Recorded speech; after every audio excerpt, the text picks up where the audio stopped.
Who's gonna save me now? I hope it's you, my babe.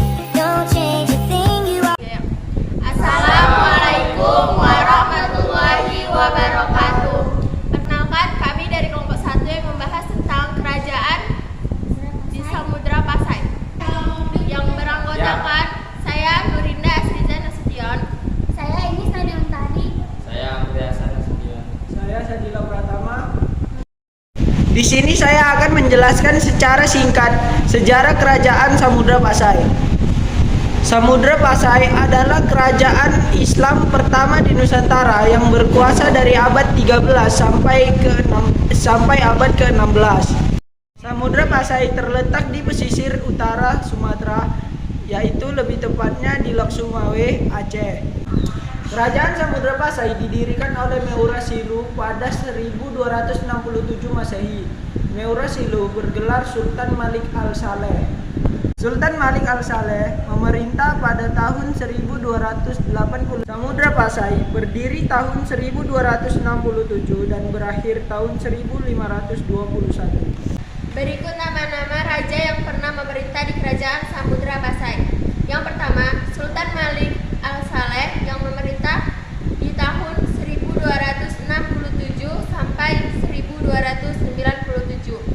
Yang kedua, Sultan Muhammad Malik Az-Zahir yang memerintah pada tahun 1297 sampai dengan 1326. Yang ketiga, Sultan Mahmud Malik Az-Zahir yang memerintah pada tahun 1326 sampai 1345. Dan raja-raja selanjutnya. Kerajaan Samudra Pasai mengalami perkembangan perekonomian yang cukup pesat akibat dari kondisi memiliki peranan sebagai bandar transit. Letaknya sangat strategis di Selat Malaka yang dilintasi para pedagang dari berbagai penjuru dunia, diantaranya dari India, Gujarat, dan Cina. Masa kejayaan kerajaan Samudra Pasai berlangsung saat dipimpin oleh Mahmud Malik Az-Zahir. Sultan Mahmud Malik Az-Zahir, Sultan Malik At-Tahir adalah raja ketiga Samudra Pasai yang memerintah dari tahun 1326 sampai 1345. Setiap tahun kerajaan Samudra Pasai mampu mengekspor lada, sutra, kapur barus, dan emas dalam jumlah besar. Pada masa ini, pemerintah Samudra Pasai terus menjalin hubungan dengan kerajaan-kerajaan Islam di India maupun Arab. Di masa kejayaannya, Samudra Pasai mengeluarkan mata uang emas yang disebut dengan dirham. Uang tersebut digunakan sebagai uang resmi kerajaan. Di samping sebagai pusat perdagangan, Samudra Pasai juga merupakan pusat perkembangan agama Islam. Latar belakang kerajaan Samudra Pasai dijuluki Serambi Mekah disebabkan oleh diterapkannya aturan-aturan hukum Islam sehingga memiliki kesamaan dengan masyarakat Arab. Dua penjajah terkenal dunia, Marco Polo dan Ibnu Battuta, bahkan pernah mampir ke kerajaan ini. Menurut catatan Ibnu Battuta, Sultan Samudra Pasai saat itu adalah sosok yang menjunjung tinggi agama. Beliau bahkan berhasil mengislamkan penduduk yang ada di daerah-daerah kekuasaan Samudra Pasai.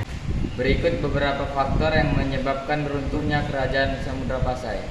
Yang pertama, menjadi sasaran kerajaan Majapahit yang berambisi menyatukan Nusantara. Yang kedua, munculnya pusat politik dan perdagangan baru di Malaka yang letaknya lebih strategis. Dan yang ketiga, lahirnya kerajaan Aceh Darussalam yang kemudian mengambil alih penyebaran agama Islam.